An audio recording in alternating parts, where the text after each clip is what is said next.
Saudara, kami masih membahas terkait dengan transaksi mencurigakan yang juga sangat besar yang diduga terkait dengan Freddy Budiman. Ada transaksi senilai 3,6 triliun rupiah yang dirilis atau dilaporkan PPATK kepada BNN April lalu. Kita masih bersama dengan Wakil Ketua PPATK Agus Santoso.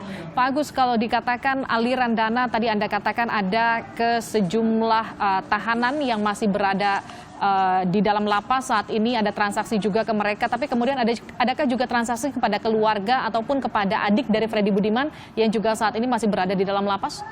Pak Agus?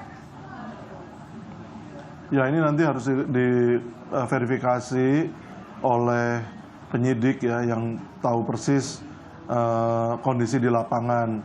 Karena transaksi ini kan kalau dari saya sifatnya suspicious atau transaksi mencurigakan atau dugaan-dugaan. Bisa jadi orang itu bertransaksi dengan dia berkali-kali, tapi misalnya bukan untuk kejahatan. Misalnya saja untuk sewa rumah atau mungkin beli sewa kendaraan atau apa ya yang dilakukan oleh keluarganya misalnya begitu. Jadi memang mesti ada verifikasi dari penyidik. Oleh karena itu saya pikir kita harus dorong penyidik BNN untuk mengungkap ini. Dan BNN bisa meminta pendalaman kepada PPATK berupa inquiry namanya kepada PPATK untuk penelusuran lebih lanjut yang lebih fokus gitu. Atau artinya yang kedua, selama ini ketika BNN dilaporkan oleh kepada BNN masih belum ada permintaan untuk ditindaklanjuti lebih dalam lagi terkait hal ini, Pak? Ada beberapa yang diminta ya, tapi di BNN sendiri kalau saya tidak keliru, levelnya masih di proses penyelidikan ya, belum di penyidikan. Ya, baiknya nanti ditanyakan ke BNN tuh. Setelah kemudian melaporkan hal ini, merilis hal ini kepada BNN, pihak kejaksaan juga ingin menindaklanjuti hal ini dan namun masih belum mendapatkan laporan dari PPATK. Kapan rencananya PPATK akan mengirimkan laporan ini kepada kejaksaan? Ya, jadi sesuai hukum acara pidana tentu laporan intelijen disampaikan kepada penyidik, satu lembaga penyidik, yaitu kepada dalam hal ini karena kejahatan narkotika kami menyampaikannya kepada BNN. Nanti kalau sudah P19 di level penyidikan tentu penyidik BNN akan menyampaikan kepada kejaksaan untuk proses penuntutan. Nah, nanti kalau sudah P21 tentu dilimpahkan ke pengadilan. Tapi bukan berarti selama ini tidak pernah ya. Jadi dari tahun 2012 juga sudah banyak kasus yang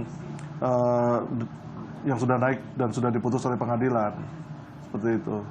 Pak Agus, setelah hal ini kemudian dilaporkan kepada BNN, kemudian tersebar di media ada dana 3,6 triliun rupiah, meskipun tadi Anda katakan masih belum ada permintaan secara langsung untuk menelusuri lebih dalam lagi terkait dengan adanya dugaan dari transaksi yang mencurigakan ini, apa langkah selanjutnya dari PPATK?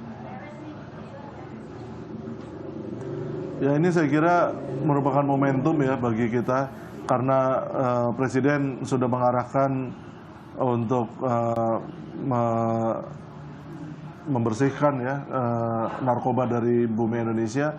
Saya kira BNN juga tentu akan punya semangat baru ya untuk bersama-sama dengan PPATK dan dengan kejaksaan dalam menuntaskan kasus ini. Ya, kita tunggu saja karena toh tim di BNN, tim di kepolisian, tim di lembaga pemasarakatan juga sudah dibentuk. Saya kira kita dukung saja upaya ini dalam waktu 1 bulan ini. Agenda terdekat Pak kepada BNN, adakah pertemuan untuk menindaklanjuti hal ini? Ya, tentu kami menunggu ya kalau BNN membutuhkan data pendalaman. Ya, kita tunggu permintaan dari BNN dan kita akan bantu BNN 100%. Artinya PPATK masih menunggu permintaan dari BNN untuk menindaklanjuti hal ini lebih dalam lagi. Terima kasih Wakil Ketua PPATK Agus Santoso telah bergabung bersama kami.